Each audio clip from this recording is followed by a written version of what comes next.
রমজানে মুখে দুর্গন্ধ দূর করবেন যেভাবে।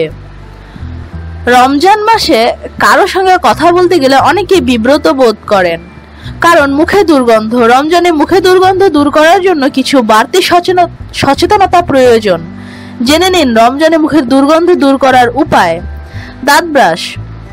রমজান মাস ইফতারের পর এবং সেহরির পর ফ্লোরাইড যুক্ত টুথপেস্ট দিয়ে দাঁত ব্রাশ করুন। সেহরির থেকে ইফতার পর্যন্ত কিছু খাওয়া হয় না বলে দাঁতের ফাঁকে খাদ্যকণা জমে থাকলে তা পচে দুর্গন্ধ হয়, তাই সেহরিতে খাওয়ার পরে অবশ্যই দাঁত ব্রাশ করে নেওয়া উচিত।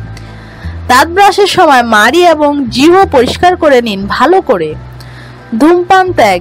ধূমপানের ফলে মুখে দুর্গন্ধ হয়, তাই রমজান মাসে ধূমপান পুরোপুরি এড়িয়ে চলার চেষ্টা করুন, এতে মুখের দুর্গন্ধ অনেকটাই কমবে। খাবারের অভ্যাস বদলানো। রমজান মাসে সেহরিতে অবশ্যই কাঁচা পেঁয়াজ কিংবা কাঁচা রসুন খাবেন না। সেহরিতে শুটকিও এড়িয়ে চলুন। মাংস খেলে খেয়াল রাখুন যেন তা দাঁতের ফাঁকে আটকে না থাকে। মিষ্টি জাতীয় খাবার খেলে অবশ্যই দাঁত ব্রাশ করে নিন। হজম সমস্যা থাকলে, অ্যাসিডিটি বা গ্যাস্ট্রিকের সমস্যা থাকলেও মুখে দুর্গন্ধ হতে পারে।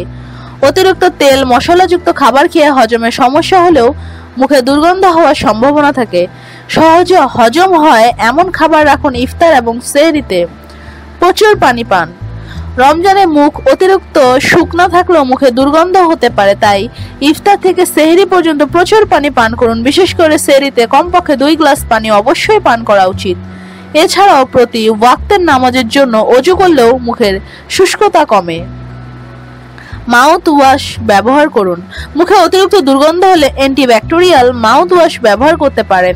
নিয়মিত অ্যান্টিব্যাকটেরিয়াল মাউথ ওয়াশ ব্যবহার করলে মুখের দুর্গন্ধ থেকে মুক্তি পাওয়া সম্ভব। নিত্য নতুন এসব তথ্য জানতে আমাদের সাথেই থাকুন এবং সাবস্ক্রাইব করুন।